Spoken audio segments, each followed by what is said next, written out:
Good evening, everyone.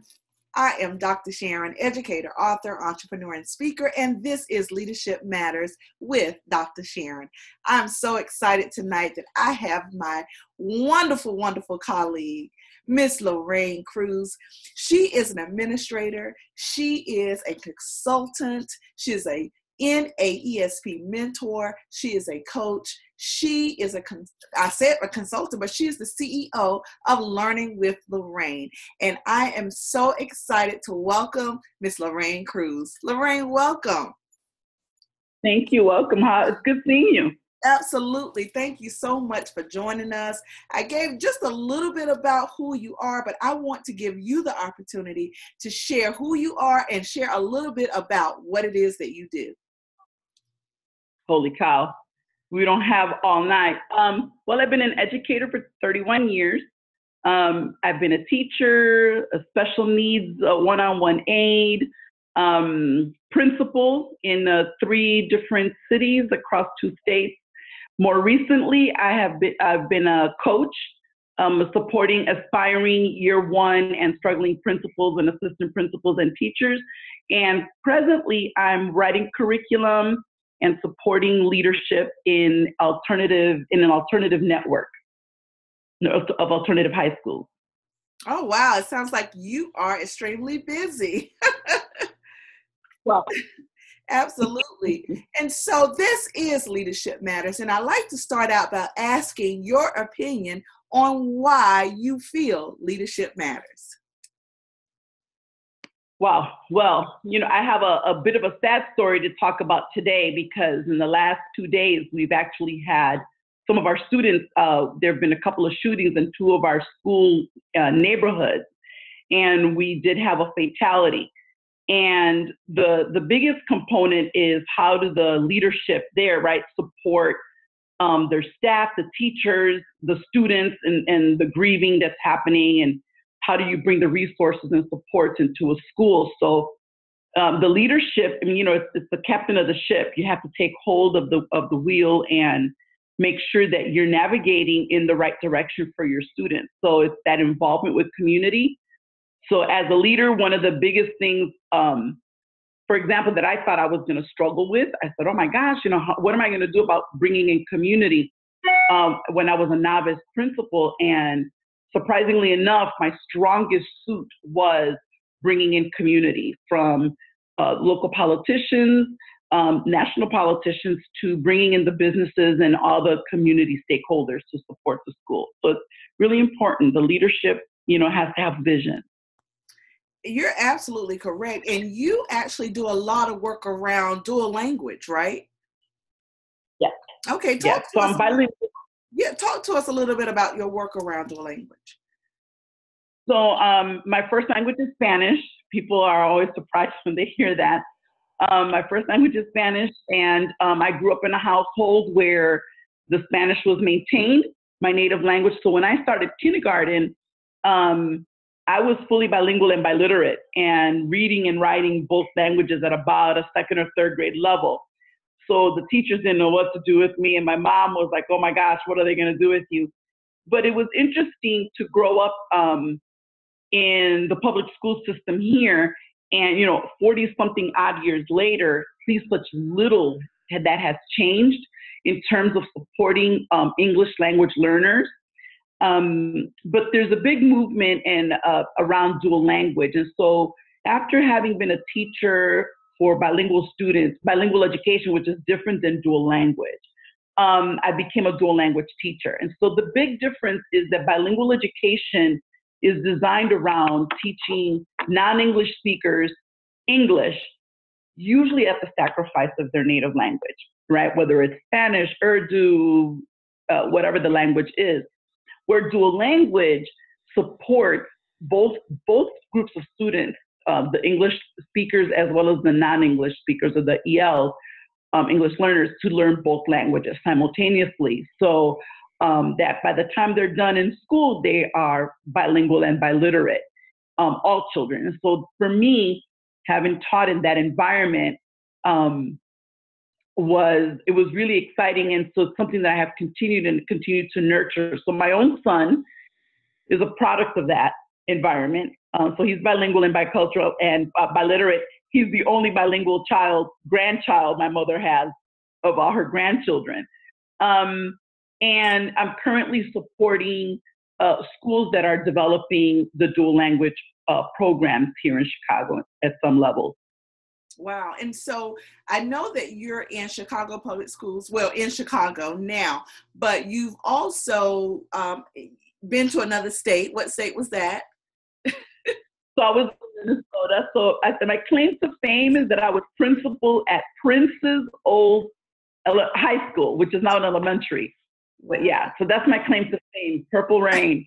So. That is so exciting. Oh my goodness. So tell me, just talk to me a little bit about when you're working with those novice leaders around building their leadership capacity, creating a climate and a culture that's conducive to teaching and learning. What steps do you take in order to try to help move their leadership forward? Wow, I'm putting a presentation together on just that. So one of the things is you really need to be humble, and you need to be accessible. So knowing what the teachers and staff needs are is really important. So, starting off with a needs assessment, getting your feet wet and trying to understand where the teachers and staff are coming from, knowing the environment, the students, where the community that you're working in. It's really important. You're not going to know what to fix or how to support or help if you don't know what's there or what's missing. And so you begin with that. And then build, learn who are your leaders, your natural leaders in your building, your unofficial as well as your official leaders in the school, especially if you're new to that environment, right? So there are people that become principals or assistant principals in the same school where they have been teachers. So they know a little bit of that, but then that's a really hard lift and a change and a shift because people that were your colleagues and your friends, right, are now people that you're supervising. That's another dynamic that, I talk about and I support principals in. But if you're coming into a completely new environment, you have a blank slate, you want your staff to know that you're ready to roll up your sleeves and support them. And that accountability isn't only about test scores, but it's how are you accountable to your community and your staff. Wow. And so in your opinion, are leaders born or are they made? Woo. So I've been told that I'm a born leader, right?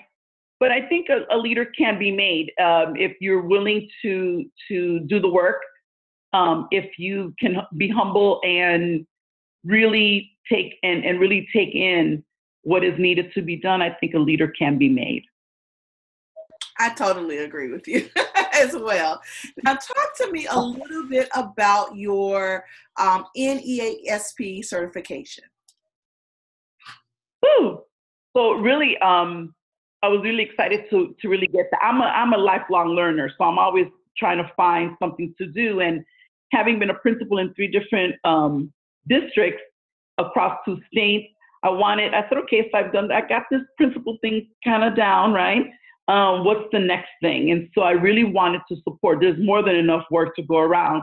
So I wanted to be able to share just, my knowledge, what I've learned, the hard knocks as well as the victories, right, in leadership, and share them with those people that are aspiring to be leaders as well. And so I was already informally coaching a few people in leadership. One of them is currently is a principal, got her school, and the other person is finishing his doctorate and is currently an assistant principal.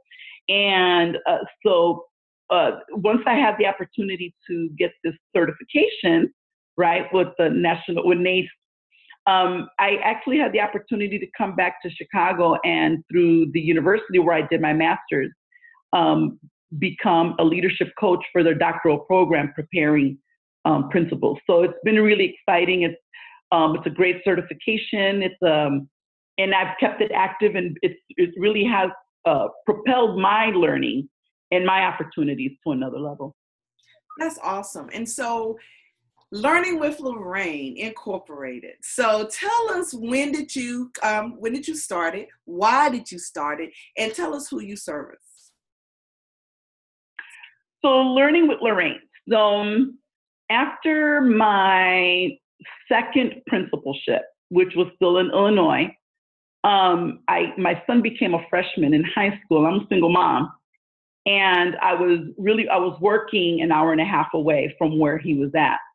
And it was a little bit of a challenge, right? You know, I have what the world sees as a black man, you know, a young black man in Chicago, living on the west side of the city, between two very volatile schools.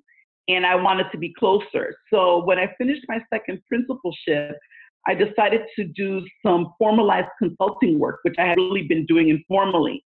And so I developed Learning with Lorraine. And so it supports not only education, but entrepreneurial opportunities. So I also worked in partnership with a darling friend of mine who's about to get married now on New Year's Eve, Linda Odom. And Linda is the founder and CEO and president of an organization called Unlimited Success Incorporated, which is a nonprofit organization that supports mentoring of our students, boys and girls around the city of Chicago.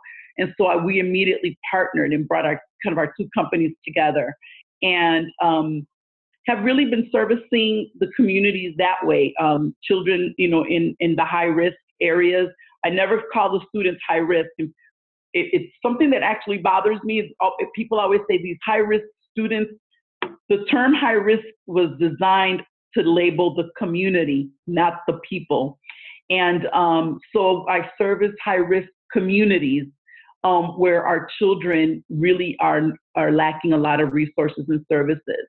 And so with Learning with Lorraine and with Unlimited Success, last year, one of the things that we were able to do was provide Christmas gifts for students in 3 or 4 schools last year. And as well as mentoring services. So, you know, this is what my passion is helping the youth, helping the kids. You know, I look at every child as one of my own. I'm really proud of the students that I've had through the years. And I had one that served as the intern for President Barack Obama's White House. I have one who is currently an alderman who is now going to run for a Senate seat. So I'm really proud of what my students are doing, and I have tons of them that have become nurses and lawyers, but quite a few of them have become educators. And when I went to Minneapolis, 2 of them followed me there. When I went to Seattle, another one, one of the ones that was in Minneapolis with me followed me to Seattle.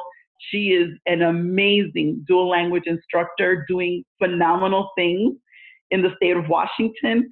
So I'm proud of the work that I've done with these children. Wow, that's really amazing. And I definitely can tell it's heartfelt. And so that's definitely what we need. And so what would be your advice to aspiring principals? That's my heart work is what I call, is really working with novice administrators, but more specifically assistant principals. And those who are just aspiring to the principalship. What advice would you have for someone like that? Number 1, you have to love to work with children. If you don't feel that, the connection to children, their families, and the circumstances of their environment, that isn't the place to be.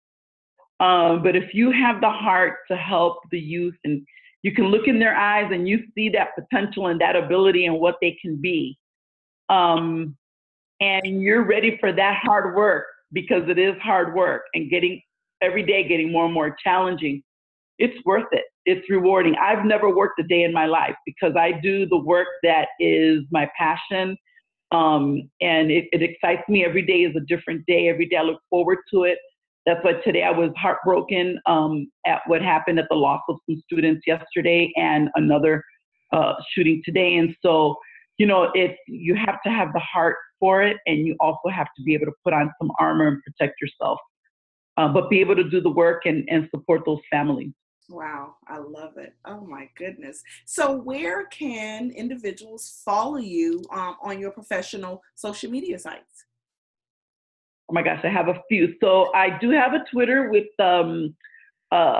principals, mentors and coach page. I have a quite a few Facebook pages. I have a Learning with Lorraine Facebook page, which provides a lot of supports around and information around education, around entrepreneurial work, around just community opportunities.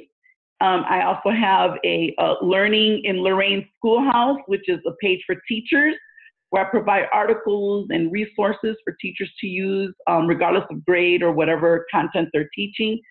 I have a principals page, a coaching page, which also supports aspiring principals and coaches, and has a lot of resources around educational topics around leadership. Awesome, awesome. And guys, we will have Miss Lorraine Cruz put those links in the comment section, just in case you did not get all of those. That is awesome. And so a lasting message, Lorraine, what would be your message that you would like to leave tonight? Message for aspiring principals or just people in general? Well, for our educators in general. For our educational leaders. Educational leaders. The work is challenging. The work is hard. But you plant the seeds and you see the fruits of your labor. You watch those trees grow, you watch those plants grow, and the seed spreads across the country. So, just have that watering can and keep bringing your knowledge and your passion to the work. It's well worth it.